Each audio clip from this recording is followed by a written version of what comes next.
બધા સેગમેન્ટમાં તમે સેલિંગ તો છે, પરંતુ ફિગર્સ જુઓ, 5,580 કરોડ આસપાસ એફઆઈએસ કેશમાં સેલિંગ કરી છે. ડીઆઈએસ 4,609 કરોડની ખરીદારી કરી છે, પરંતુ સામે વાયદા કારોબારમાં પણ જુઓ તો ઇન્ડેક્સમાં 1,495 કરોડનું વેચવાલી છે, સ્ટોક ફ્યુચર્સમાં 1,208 કરોડ એમને વેચવાલી કરતા આપણે જોઈ રહ્યા છીએ. તો એફઆઈએસની એક્ઝિટ બજાર માટે થોડું વધારે મુશ્કેલી બનાવી શકે છે, કારણ કે લોંગ પોઝિશન હવે ઘટી 3.18 લાખ કોન્ટ્રાક્ટ આપણને બતાવી રહ્યું છે. કઈ રીતે તમે જોઈ રહ્યા છો આ ફિગર્સ? કારણ કે ચાંદની અગર એફઆઈડીઆઈની અગર આપણે વાત કરીએ તો એફઆઈનું અત્યારના જે આપણે જોઈ રહ્યા છે કે જે લોકોનું સેલિંગ બની રહ્યું છે એનું રીઝન એ છે કે એ લોકોની ઓલરેડી ઇન્ડિયન માર્કેટમાં એ લોકોની પોઝિશન ઘણી મોટી હતી. એ લોકો 81% લોંગમાં હતા લાસ્ટ સિરીઝ ઓફ એક્સપાયરીમાં. તો રિટેલર્સ એટલા હજી પાર્ટિસિપન્ટ્સ હતા જ નહીં. તો એ લોકોએ પોતાની પોઝિશનને થોડી સ્ક્વેર કરીને એક પોતાની પોઝિશન લાઇટ કરવી જરૂરી હતી. તો ક્યાંક ને ક્યાંક અત્યારના જે એફઆઈનું સેલિંગ આવી રહ્યું છે એ ઓપોર્ચ્યુનિટી એ લોકો માટે છે કે અત્યારના માટે જે એ લોકોની લોંગ પોઝિશન, જે હેવી લોંગ પોઝિશન હતી, એ ક્યાંક ને ક્યાંક સેટલ ડાઉન કરે અને એને એક સર્ટન પોઈન્ટ સુધી લઈ આવે, જેને કારણે અગર કોઈ અનસર્ટનિટી આવે છે તો એ લોકોને કોઈ ઇશ્યુ આવે અને એ લોકોનો જે લોસ મિનિમાઇઝ થઈ શકે, કે એ લોકો જે કન્ઝર્વેટિવ વેમાં અત્યારના જઈ રહ્યા છે. તો એટલું મોટું કન્સર્ન નથી એફઆઈનું સેલિંગ એઝ ઓફ નાઉ, કારણ કે અગર આપણે જોઈએ તો લાસ્ટ 2-3 મહિનાથી એ લોકોએ સારી એવી પોઝિશન બનાવી છે. તો અત્યારના જે એ લોકો સ્ક્વેર બી કરી રહ્યા છે તો એ શાયદ નોર્મલ આપણને જે પ્રોફિટ બુકિંગ હોવું જોઈએ એ અત્યારે બનતું જોવા મળી રહ્યું છે હાયર એન્ડથી.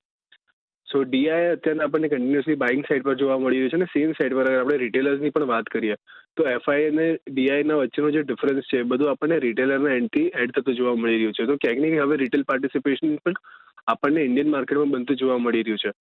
તો એટલે જ હું કહી રહ્યો છું કે ડાઉન સાઇડ પોસિબલ છે, પણ એક અપ ટુ સર્ટન એક્સટેન્ટ એક મેસિવ કરેક્શન આપણને નહીં જોવા મળે જ્યાં સુધી 25,600નો લેવલ આપણને જળવાતો દેખાય છે. જો 25,600 બ્રીચ થાય છે લોઅર એન્ડ પર તો શાયદ આપણે એક્સપેક્ટ કરી શકીએ કે હા એક મોટું પ્રેશર આપણને ઇન્ડિયન માર્કેટમાં પણ બનતું જોવા મળે. તો એક આ વ્યૂ ઓવરઓલ બનતો આપણે જોઈ રહ્યા છીએ, કારણ કે એફઆઈએસ તરફથી પણ જે વેચવાલી આપણને દેખાડી રહી છે. નિફ્ટીની સ્ટ્રેટેજી પર નિફ્ટી માટે ના તો આપણને સપોર્ટ લેવલ્સ જણાવ્યા છે વિરાટે, ખાસ એ ફોકસ રહેશે. નિફ્ટી બેંક માટેની વિરાટ તો હવે સ્ટ્રેટેજી બનાવીએ 52,922 આ લેવલ્સ પર આપણે એક ક્લોઝિંગ મંગળવારના સેશનમાં જોયું. કોલ રાઇટર્સ, પુટ રાઇટર્સ જોઈએ તો 53,000ની સ્ટ્રાઇક, 53,200 અને 53,500 ઉપર સૌથી વધારે આપણને જોવા મળ્યા હતા. તો નીચે 52,700, 52,500 અને 52,200 ઉપર પુટ રાઇટર્સનો ઝોન હતો. લાગી રહ્યું છે કે હજુ પણ એક પ્રેશર આપણને બેન્કિંગ કાઉન્ટર્સ અને નિફ્ટી બેંક બતાવશે. કદાચ આપણને એક સારું પ્રેશર બેન્કિંગ કાઉન્ટરમાં બનતું જોવા મળે, કારણ કે જે પ્રાઇવેટ બેંક્સ જેટલી બી છે એ લોકો તો અત્યાર સુધી સપોર્ટ આપી રહ્યા હતા. જ્યાં પબ્લિક સેક્ટર બેંક જે છે એમાં હલકું પ્રેશર આપણને બનતું જોવા મળી રહ્યું હતું. ને અગર જો પ્રાઇવેટ અને પબ્લિક બંને સેક્ટર અત્યારના આપણને કરેક્ટ થતા જોવા મળે તો બેંક્સમાં એક સારો ઘટાડો આપણે એક્સપેક્ટ કરી શકીએ છીએ. નીચેમાં તો પણ 52,000નો લેવલ એક સારો સપોર્ટની જેમ કામ કરતો જોવા મળી શકે છે, જ્યારે કે ઉપરની સાઈડ પર 53,350નો લેવલ છે, જેને એક પ્રીવિયસ જે સ્વિંગ હાઈ હતો ત્યાંથી જ આપણને એક પ્રેશર બિલ્ડ થતું જોવા મળી રહ્યું છે કે એ લેવલ જે પહેલા આપણને વચ્ચે સરપાસ થતું જોવા મળ્યું હતું ને ફરીથી આપણને રેન્જમાં પણ આપણને એડ થતું જોવા મળ્યું, અને ત્યારથી જ એક કરેક્શન, એક સેલિંગ પ્રેશર બનતું જોવા મળી રહ્યું છે. તો યસ્ટરડેના સેશન મતલબ ફર્સ્ટના બી જે આપણે કેન્ડલ ફોર્મ થઈ હતી ત્યાં પણ આપણે જોયું હતું કે ફર્સ્ટ હાફમાં આપણને થોડું પુશ બનતું જોવા મળ્યું ફર્સ્ટ આવરમાં, પણ ત્યાંથી એક સારું એવું સેલિંગ પ્રેશર બન્યું છે, તો જેને કારણે હાયર વીક બની છે. સો ઇન્ડિકેટ તો એ જ કરી રહ્યું છે કે હાયર એન્ડથી થોડું ડિમાન્ડ ઓછી અને સપ્લાય વધારે છે. તો જે સપ્લાય ઝોન ક્રિએટ થયો છે 53,350ની આસપાસ બન્યો છે. તો એક રેઝિસ્ટન્સની જેમ કામ કરી શકે છે 53,350, અને નીચેની સાઈડ પર સપોર્ટ અગર આપણે જોવા જઈએ તો 52,000 સુધીના લેવલ આપણને નીચે બનતા જોવા મળી શકે છે. તો થોડું નેગેટિવ બાયસ બેંક નિફ્ટીને લઈને પણ છે. ઓકે, થોડું નેગેટિવ બાયસ નિફ્ટી બેંક પર 52,000 સુધીના પણ નીચે એક લેવલ 53,350ના લેવલ્સને પણ એક ધ્યાનમાં રાખવાનું છે. તો હવે સ્ટોક સ્પેસિફિક વિરાટ, કયા રેકમેન્ડેશન્સ તમારે રહેશે આજે? એક આપણે ઘણા સમયથી જોઈ રહ્યા છે કે જે ચંબલ ફર્ટિલાઇઝર છે ઘણા સમયથી આપણને કન્સોલિડેશનની રેન્જમાં ટ્રેડ કરતો જોવા મળી રહ્યો હતો, અને જેનું બ્રેકઆઉટ આપણને રિસેન્ટલી બનતું જોવા મળી રહ્યું છે.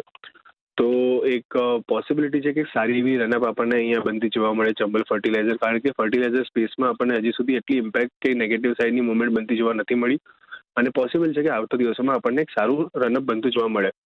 ડેલી ચાર્ટ પર સિમેટ્રિક ટ્રાયંગલ સોર્ટ ઓફ ફોર્મેશનનું બ્રેકઆઉટ લીધા બાદ ચંબલ ફર્ટિલાઇઝર અત્યારના 547ની આસપાસ ટ્રેડ કરી રહ્યું છે. નીચે 525નો સ્ટોપ લોસ મેન્ટેન કરીને ઉપરના 600 રૂપિયાના ટાર્ગેટ માટે ચંબલ ફર્ટિલાઇઝર બાય કરવાની સલાહ રહેશે. વિરાટ, આપના તરફથી એક ચંબલ ફર્ટિલાઇઝર હતો મોર્નિંગ સ્ટ્રેટેજીમાં, બીજો કોલ કયો રહેશે? મારા પાસે તેના બે કોલ છે, પણ બંને સેલ પર રહેશે. ફર્સ્ટ છે બંધન બેંક. બંધન બેંક પણ અહીંયાથી સેલ કરવાની સલાહ રહેશે, કારણ કે એક સિમેટ્રિક ટ્રાયેંગલ ફોર્મેશન ફોર્મ કર્યું હતું, જેનું બ્રેકઆઉટ આપણને પ્રીવિયસ ટ્રેડિંગ સેશનમાં બનતું જોવા મળ્યું હતું. તો પોસિબલ છે કે એક સારો એવો ડ્રોપ આપણને નીચેની સાઈડ પર બનતો જોવા મળી શકે છે, જ્યાં ₹202 એક સારા એવા હર્ડલની જેમ કામ કરતું જોવા મળી શકે છે, એક સ્ટોપ લોસની જેમ. અને નીચેમાં 182 સુધીના લેવલ્સ આપણને બંધન બેંક નિયર ફ્યુચરમાં બતાવી શકે છે. સેકન્ડ જે કાઉન્ટર છે એ છે મુથુટ ફાઇનાન્સ. મુથુટ ફાઇનાન્સમાં rising wedge sort of formation form થઈ હતી, જેનું બ્રેકઆઉટ આપણને પ્રીવિયસ સેશનમાં બહુ સારા વોલ્યુમ સાથે બનતું જોવા મળ્યું છે.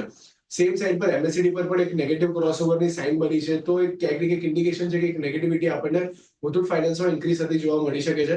તો નીચેની સાઈડ પર 1850 ની આસપાસનો સારો એવો સપોર્ટ છે, તો ત્યાં સુધીનો ટાર્ગેટ. અને ઉપરની સાઈડ પર અગર આપણે જોવા જઈએ તો સમવેર અરાઉન્ડ 2000 ની આસપાસનો સ્ટોપ લોસ મેન્ટેન કરવાની સલાહ રહેશે. ઓકે, તો બંને સેલ કોલ. બંધન બેંક સૌથી પહેલાં તો 182 સુધીના લેવલ્સ પણ આપણને અહીંયાથી દેખાઈ શકે છે. બંધન બેંક અને 202નો ઉપર સ્ટોપ લોસ તમારે રાખવાનો છે, ટાર્ગેટ 182. મુથુટ ફિનાન્સ માટે 1850 ટાર્ગેટ નીચેની તરફ, ઉપર 2000 સુધીના એક સપોર્ટ લેવલને ધ્યાનમાં રાખીને બંને સેલ કોલ છે બંધન બેંક અને મુથુટ ફિનાન્સ માટે. તો મારા પાસમાં બે કોલ છે, એક સેલ સાइडમાં और एक बाई साइडમાં છે. I'll start with sell side. IndusInd Bank, IndusInd Tower. IndusInd Tower અગર તમે જો તો લોઅર ટોપ્સ લોઅર ફોર્મેશનમાં ટ્રેડ કરે છે આના ટાઈમ ફ્રેમમાં. તમારું જો લોંગર ટર્મ મૂવિંગ એવરેજ આની નીચે ક્લોઝિંગ આપી છે, તો આ પ્રમાણે મને લાગે છે કે it might retest the previous swing low. આનો જો પ્રીવિયસ સ્વિંગ લો હતો રિસેન્ટલીમાં 365નો છે, might retest that level, or it might even drift towards the level of 343 also. તો કરંટ ભાવે તમે વેચીને ચાલો with the stop loss of 394 and play for the target of 365. And as I've said, कि आप break करिए, then next level to watch on the downside would be 343. બીજો જો કાઉન્ટર છે કેપ્લિન પોઈન્ટ છે, તમારું બાય સાઈડમાં છે. 2082માં